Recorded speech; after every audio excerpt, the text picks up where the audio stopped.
The following graph gives information about the layers of the Earth. According to this graph, the first layer is the atmosphere. Under that, the second layer is the crust. You can see from this graph that the next layer is the mantle. Then comes the outer core. The innermost layer is the inner core.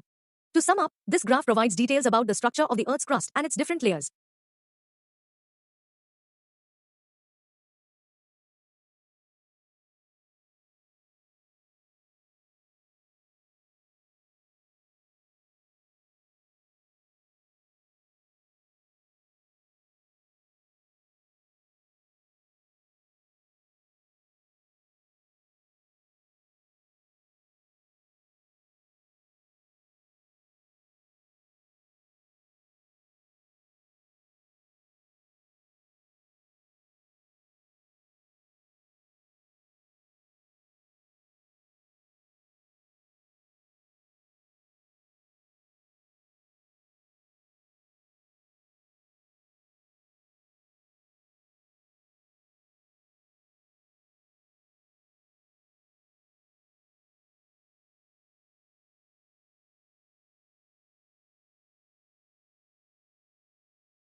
The following graph provides information about the dormitory plan at the University of Southampton.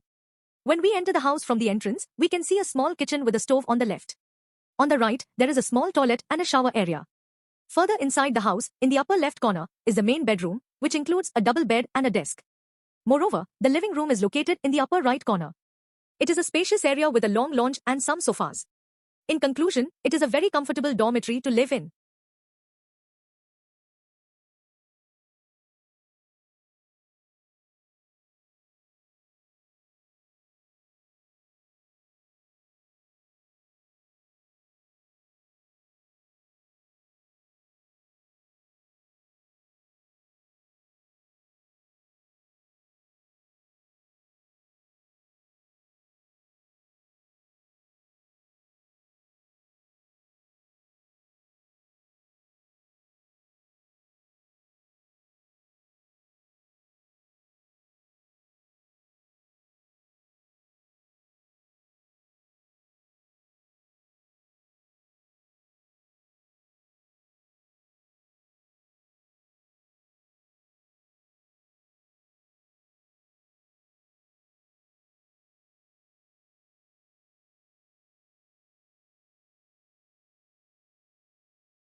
The following graph provides information about the proportion of different language origins. The items include Latin, French, Germanic languages derived from proper names, and so on. According to the graph, the proportion of Latin is around 29%, while the proportion of Germanic languages is slightly lower, at around 26%. You can also see that the highest proportions are in Latin and French, both around 29%. Moreover, the lowest proportion is in the category derived from proper names, which is around 4%. To sum up, Latin and French have the highest proportions among the language origins shown in the graph.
There is a beautiful picture in front of me. Let me have a closer look. By looking more closely, I can see different trends emerging in this picture. This is a global warming, which gives information about moon. Moreover, I can see some colors in this picture like black, white, red. I can also see some numbers such as 1 to 8. There are some words written in this picture like Earth Map World. To conclude, the given image is very informative.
The following graph provides information about the world's most populous urban regions.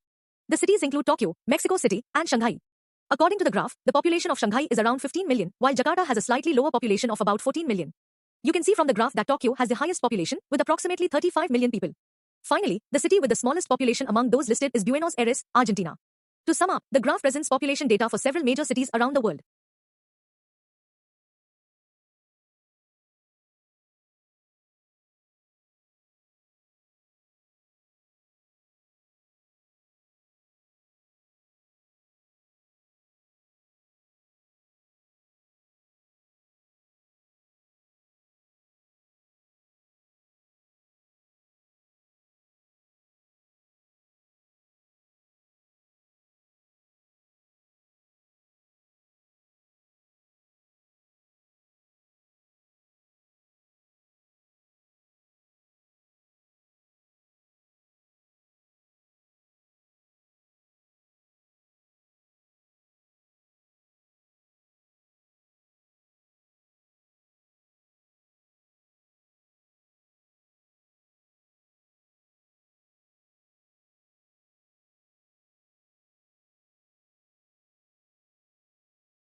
The following graph provides information about world population development from 1750 to 2050 in developing and industrialized countries. From the graph, we can see that the population in developing countries remained stable at around 1 billion from 1750 to 1900.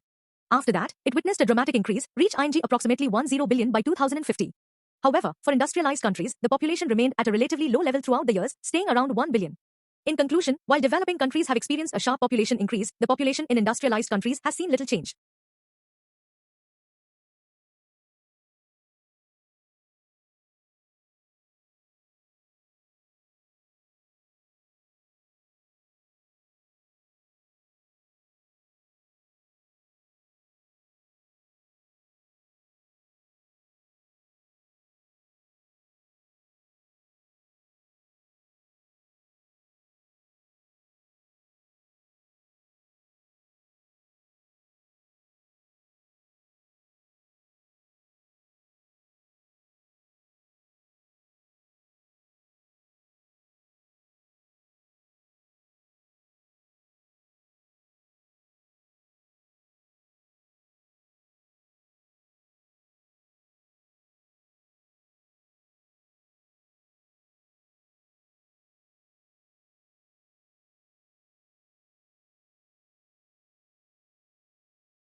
The following graph provides information about life expectancy at birth by sex. The items include years, males, and females. The horizontal axis shows the years, ranging from 1888 to 2013. According to the graph, in 1888, the life expectancy for males was around 45, while that of females was higher, at approximately 50. The highest life expectancy for males was 75 in 2013. Moreover, the lowest life expectancy for females was around 50 in 1888. To sum up, females have consistently had a higher life expectancy at birth compared to males.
The following graph provides information about the water treatment process.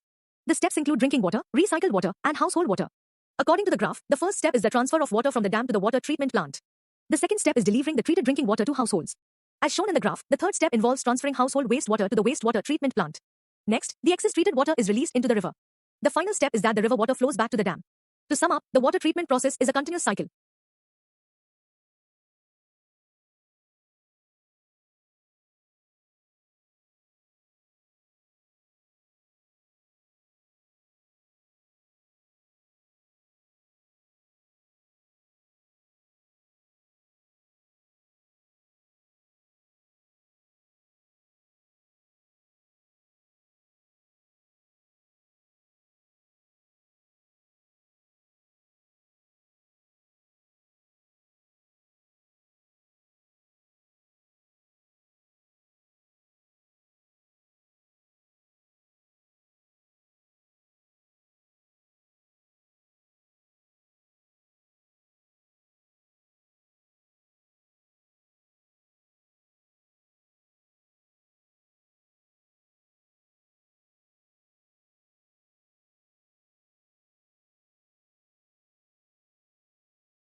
The following graph provides information about two examples of the input-process-output cycle. The steps include materials, factory, and product. According to the graph, the first example begins with the input of raw materials. The second step is transferring the materials to the factory. The third step is the transformation of materials into the final product, which is the output. The second example starts with data as the input. Next, the data is sent to the computer for processing. Finally, the output is information. To sum up, this graph explains the concept of input, process, and output using two different examples.